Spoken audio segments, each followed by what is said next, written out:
नमस्कार मित्रों। एक बार माता लक्ष्मी भगवान विष्णु के पास मिलने जाती हैं और कहने लगती हैं, प्रभु, जब हम आपसे मिलने आ रहे थे तो हमारी नजर मृत्युलोक में पड़ी। वहां पर तीन स्त्रियां जो आपस में मित्र थी, उनमें से दो स्त्रियां विधवा होकर के बहुत ही बुरा जीवन व्यतीत कर रही थी और उनमें से एक स्त्री वो सुहागन होकर के अपने जीवन को बहुत ही सुखमय व्यतीत कर रही थी। तो उनको देख करके हमारे मन में तीन प्रकार के प्रश्न जागृत होते हैं। तब भगवान श्री कृष्ण कहते हैं, आखिर वो कौन से प्रश्न हैं, आप बताइए। तब मां लक्ष्मी कहती हैं, हम आपसे तीन प्रश्न करते हैं, प्रभु आप मुझे संतुष्ट कर दीजिए, हमारे जानने की पूरी जिज्ञासा है। प्रभु कहते हैं, आप कहिए तो। तब माता लक्ष्मी कहती हैं, हम आपसे तीन प्रश्न करते हैं। पहला प्रश्न है, कौन सी स्त्री समय से पहले विधवा हो जाती है? और हमारा दूसरा प्रश्न है, कौन सी स्त्री को जीवन में कभी सुख नहीं मिलता है? और तीसरा प्रश्न यह है कि कौन सी चीज है जो पति के मांगने पर भी पत्नी उसे नहीं देती है? इन तीनों प्रश्नों के उत्तर को सुन करके भगवान श्री कृष्ण कहते हैं, प्रिय, हम आपके प्रश्नों का उत्तर बहुत ही विस्तार से दूंगा, वो भी एक छोटी सी कहानी में दूंगा। आप लोग पूरी कहानी को सुनना, पूरी कहानी को सुनना, क्योंकि अधूरा ज्ञान जीवन में कभी सुख संपत्ति नहीं लाता, क्योंकि अधूरा ज्ञान आपके जीवन में कभी काम नहीं आता। तो पूरी कहानी को सुनना और कहानी के माध्यम से आप के तीनों प्रश्नों के उत्तर आपको मिल जाएंगे। तो मां लक्ष्मी कहती हैं, प्रभु जल्दी से कहानी सुनाइए, मैं इन तीनों प्रश्नों के उत्तर जानना चाहती हूं। तब भगवान श्री कृष्ण कहते हैं, आप कहानी में तीनों प्रश्नों के उत्तर छिपे रहेंगे, आपको हम संतुष्ट कर देंगे। तब दोस्तों श्री कृष्ण कहानी को शुरुआत करते हैं कि दोस्तों एक राजा रहता था, उसका नौकर था।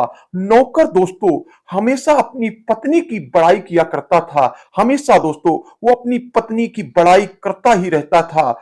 और धीरे धीरे करते हर इंसान से वो अपनी पत्नी की बड़ाई करता था और कहता था, हमारी पत्नी बहुत ही पतिव्रता है। धीरे करते करते दोस्तों ये बात दोस्तों राजा के मुख पर चली, राजा के जहन पर आई। राजा को मंत्रियों ने बताया कि ये जो नौकर है आपका, ये अपनी पत्नी की बड़ाई ही दिन भर किया करता था है। तो राजा ने कहा कि आज, मंत्री से कहा कि जाइए आज उस नौकर को बुला लाइएगा और उससे पूछते हैं कि अगर आपकी दोस्तों पत्नी चरित्रवान नहीं होगी, आपकी पत्नी पतिव्रता नहीं होगी, तो आपके साथ क्या किया जाएगा। और मंत्री दोस्तों नौकर को बुला लाता है और तब राजा कहते हैं कि आप दिन भर अपनी पत्नी की बड़ाई करते हैं, क्या आपकी पत्नी चरित्रवान है, आपकी पत्नी पतिव्रता है? तो नौकर पूरे 100% विश्वास से कहता है कि हमारी पत्नी पूरी तरह से पतिव्रता है, हमारी पत्नी 100% चरित्रवान है। ये सुनकर के राजा कहता है, आपकी पत्नी की परीक्षा लेते हैं, अगर नहीं चरित्रवान, अगर वो चरित्रहीन निकल गई, वो दोस्तों पतिव्रता नहीं रही, तो हम आपको फांसी की सजा देंगे। नौकर इस बात को दोस्तों मान लेता है कि अगर हमारी पत्नी पतिव्रता नहीं हुई तो हमें फांसी दे देना। अब राजा दोस्तों परीक्षा लेते हैं नौकर की पत्नी की, नौकर की पत्नी की परीक्षा लेते हैं और अपने मंत्री को कहते हैं, आप किसी भी तरह से इस दोस्तों नौकर की पत्नी के पास जाइएगा और इस पत्नी को पूरी तरह से आप समझिएगा और दोस्तों हम चलते हैं। अब दोस्तों वहां पर ये कहता है, नौकर कह देता है कि हमारी पत्नी के पास जाकर के अगर दो चीज कोई भी मांग लाएगा और दोस्तों उसके दोस्तों गुप्तांग पर दोस्तों जो निशान होगा वो भी जान जाएगा, तो हम दोस्तों फांसी पे चढ़ने के लिए तैयार हैं।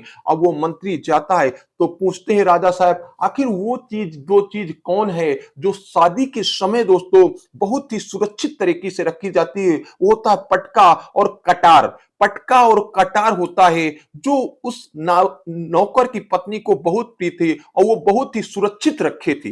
अब दोस्तों मंत्री दोस्तों यहाँ शहर की तरफ निकलता है, उसे एक युवती दिखाई देती है जो उसकी दोस्तों प्रेमिका होती है।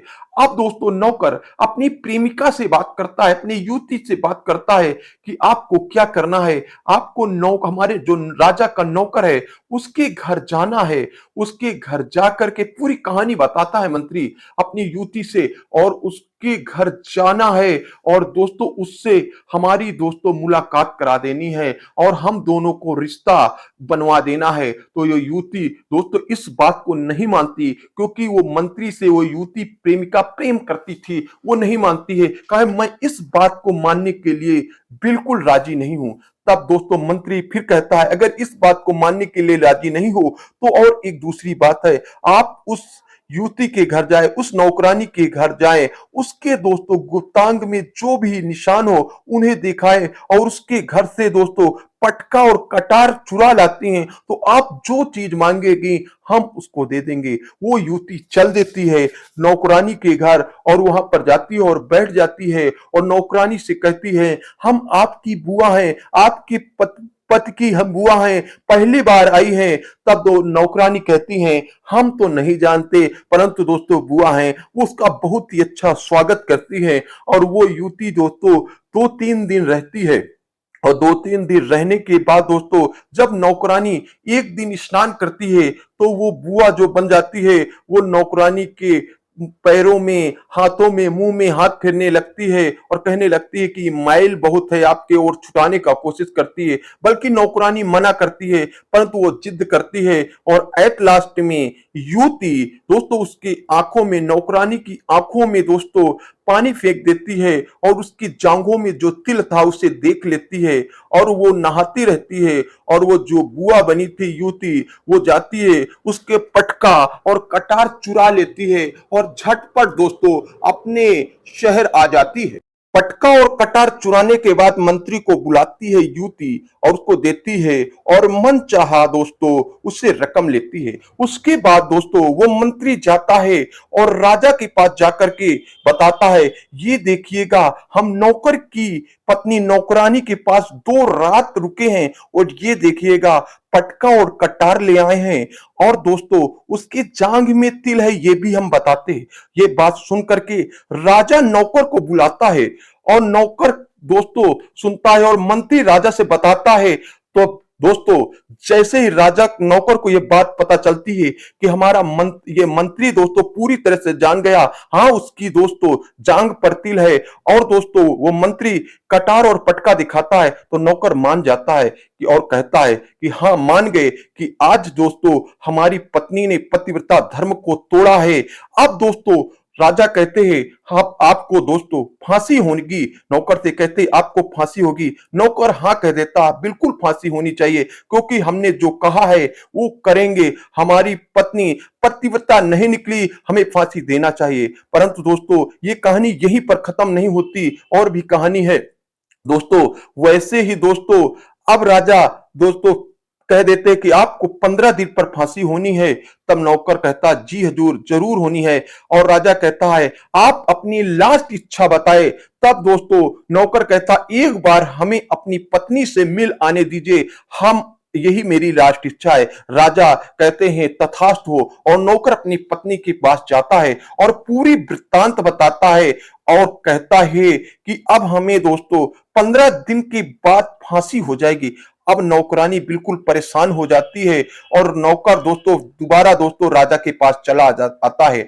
अब नौकरानी दोस्तों अपना रूप बदल करके राजा के पास आती है और राजा से कहती है मैं आपके दरबार पर एक नृत्य करने वाली हूं, आपके दरबार। और राजा वैसे भी नृत्य के शौकीन होते हैं। वो अपने मंत्रियों से कहते हैं आप इंतजाम करिए, ये सुंदर युवती नृत्य करने वाली है और नृत्य इतना अच्छा करती है, इतना अच्छा करती। राजा दोस्तों प्रसन्न हो जाते हैं और रानी उस नृत्य करने वाली से कहते हैं आप क्या मांगना चाहती हैं, आपकी क्या इच्छा है। तो वो नृत्य करने वाली कहती है, जो दोस्तों नौकर की ही नौकरानी थी, वो कहती है हमें कुछ नहीं चाहिए, आपकी दोस्तों यहाँ हमारा एक चोर है, हमारा वो चोर है, उसको फांसी होनी चाहिए।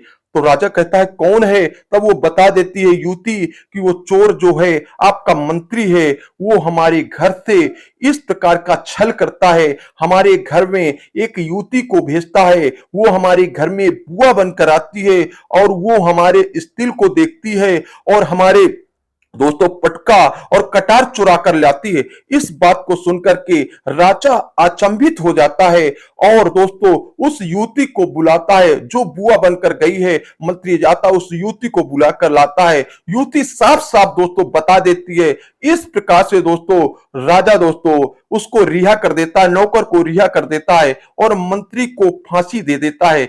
तब दोस्तों भगवान श्री कृष्ण कहते हैं आप लोगों ने देखा और दोस्तों प्रिय लक्ष्मी माता आपने देखा कि आखिर यहीं पर हमारी कहानी खत्म होती है। आपने देखा तीनों प्रश्नों के आपके उत्तर मिल गए होंगे कि जो स्त्री अपने पति का नाम लेती है और दोस्तों वो नौकरानी ने राजा के समीप कहा था हम इस प्रकार की पतिव्रता है कि अपने पति का नाम भी दोस्तों अपने मुख से नहीं लेती, इस प्रकार की चरित्रवान स्त्री हैं।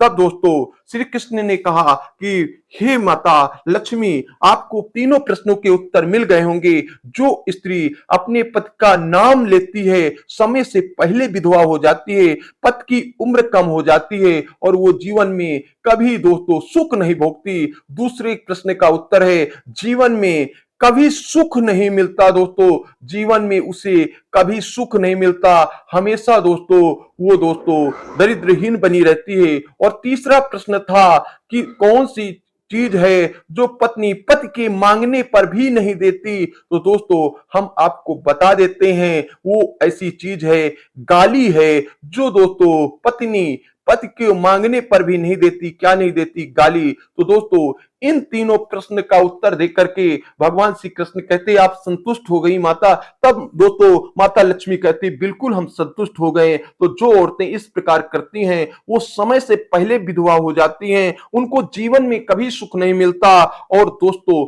आप लोगों को कहानी अच्छी लगी हो तो दोस्तों हमारे चैनल को सब्सक्राइब कर ले। माता रानी आपका भंडार भर देंगी और आप एक बार श्रद्धा भाव से कमेंट में जय माता रानी जरूर लिख दे। धन्यवाद। जय श्री कृष्ण।